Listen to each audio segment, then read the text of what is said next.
School trip एक ऐसा शब्द जो सुनते ही चेहरे पर मुस्कान आ जाती है।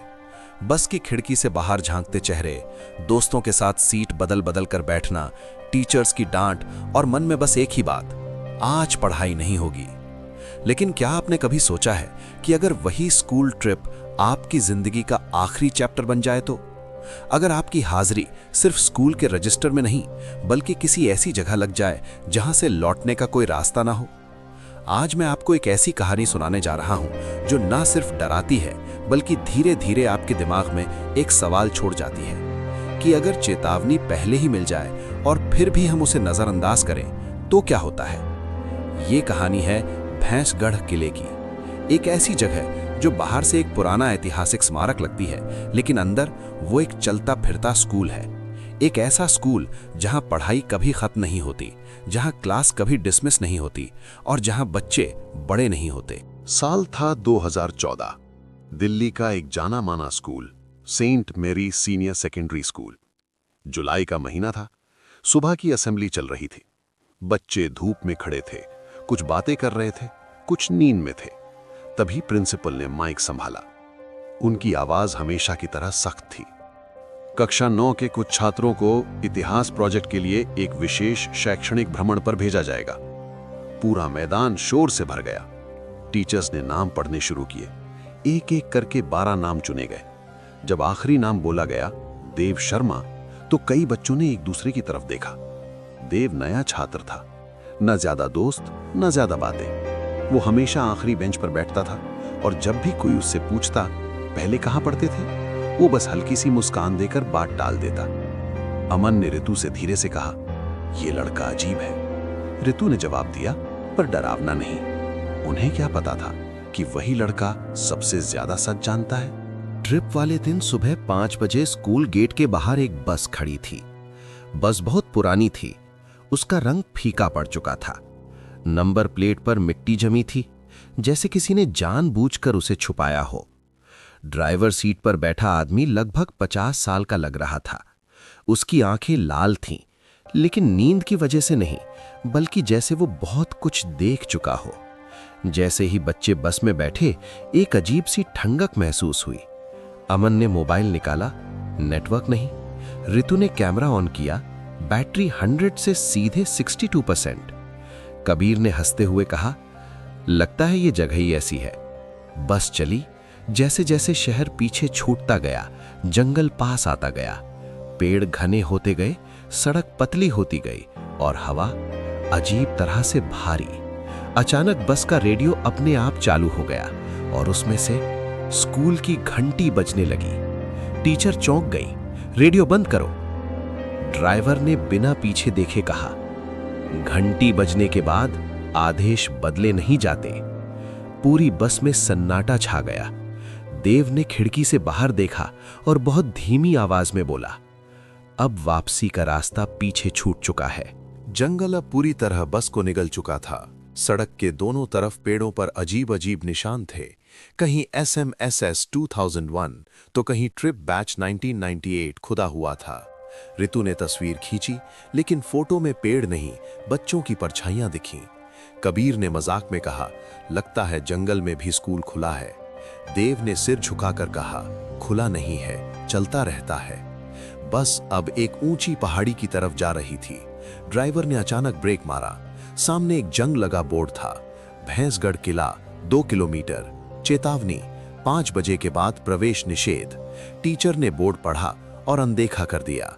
देव ने आंखें बंद कर ली। दोपहर 1:10 पर बस किले के बाहर रुकी। किला बाहर से ही डरावना था। काली दीवारें, टूटे बुर्ज और हवा में एक अजीब सी सड़ांध। मुख्य द्वार के ऊपर आधे टूटे अक्षरों में लिखा था, विद्यालय अनुशासन अनिवार्य है। अंदर घुसते ही हवा का दबाव बदल गया, जैसे कोई सांस रोककर बैठा हो। किले के अंदर एक पूरा स्कूल बना हुआ था। Classroom, assembly ground, black board और एक ऑफिस। अमन ने कहा, यह तो सच में स्कूल है। तभी एक आवाज गूंजी, टिंग टोंग, और बोर्ड पर अपने आप लिखा उभर आया, subject school trip, status ongoing. शाम होने लगी। आसमान का रंग बदलने लगा। अमन की घड़ी रुक गई। 4:59 PM। हर मोबाइल, हर घड़ी एक ही समय पर अटक गई। ऋतु का कैमरा अपने आप लगातार तस्वीरें लेने लगा। हर तस्वीर में एक ऐसा बच्चा था जो असल में वहां मौजूद नहीं था। फिर ठीक 5 बजे घंटी जोर से बजने लगी। किले के दरवाजे अपने आप बंद हो गए और सामने एक बच्ची खड़ी थी, स्कूल यूनिफॉर्म में, लेकिन चेहरा जला हुआ।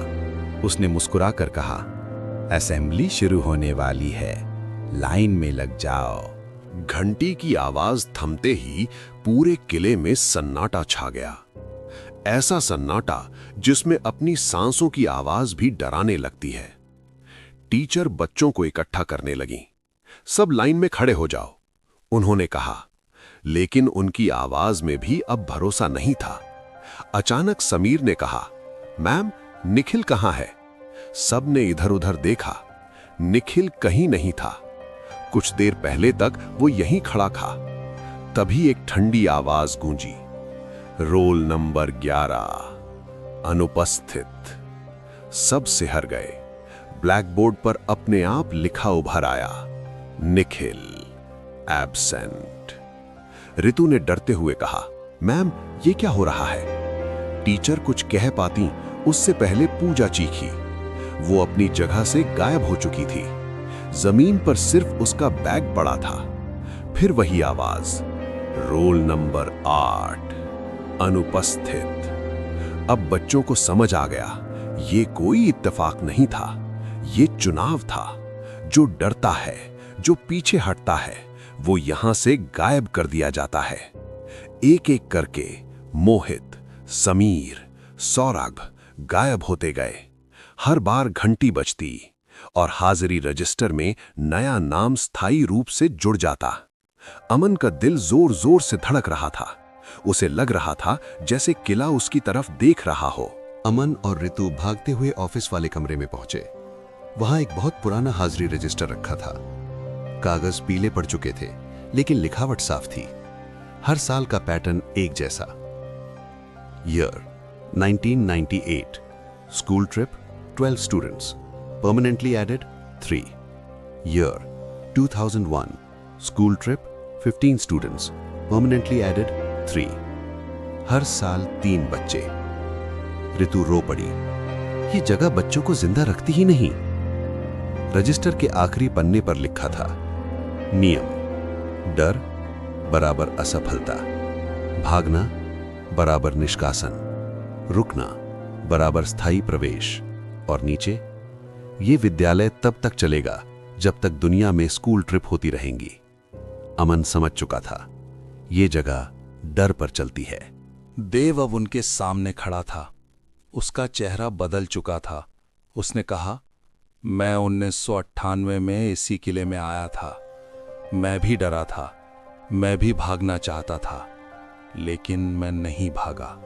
मैं रुका और यहीं का हिस्सा बन गया। देव ने बताया कि जो बच्चे रुक जाते हैं वो धीरे धीरे स्कूल का हिस्सा बन जाते हैं। पहले छात्र, फिर मॉनिटर और फिर नए बच्चों को लाने वाले। देव ने धीरे से कहा, अब मेरी बारी खत्म हो चुकी है, अब कोई और ये काम करेगा। उसकी नजर अमन पर थी। एक आखिरी दरवाजा खुला। बाहर सुबह की रोशनी थी। आवाज आई, केवल एक छात्र विद्यालय से मुक्त किया जा सकता है। अमन और ऋतु आमने सामने खड़े थे। ऋतु ने कहा, अमन, तुम जाओ। अमन कांप रहा था। उसे याद आया, रजिस्टर का नियम, डर बराबर असफलता। उसने एक पल सोचा और ऋतु को पीछे ढकेल दिया। दरवाजा बंद। घंटी बजी। अमन बाहर निकल गया, लेकिन बाहर की दुनिया उसे पहचान नहीं रही थी। उसके माँ बाप के लिए वो कभी गया ही नहीं था। दरवाजा खुला, लेकिन अमन बाहर नहीं गया। उसने पीछे मुड़कर देखा। क्लासरूम भरा हुआ था। गायब हुए सारे बच्चे बेंच पर बैठे थे। घंटी बजी। ब्लैकबोर्ड पर लिखा, टीचर अमन। अमन की आवाज खुद निकल पड़ी, क्लास शुरू करते हैं। बाहर बस आकर रुकी। नए बच्चे उतर रहे थे। अमन मुस्कुराया। कभी कभी जिंदगी में सबसे खतरनाक चीज भूत नहीं होते, बल्कि वो फैसले होते हैं जो हम डर में लेते हैं। इस स्कूल ट्रिप में कोई बाहर नहीं जाता, सिर्फ किरदार बदलते हैं। चलिए दोस्तों, अगर आपको ये कहानी डरावनी लगी तो अगली स्टोरी और बढ़िया लाएंगे। तो वीडियो को लाइक करना मत भूलना, चैनल को सब्सक्राइब कर लो और बेल आइकन दबा दो।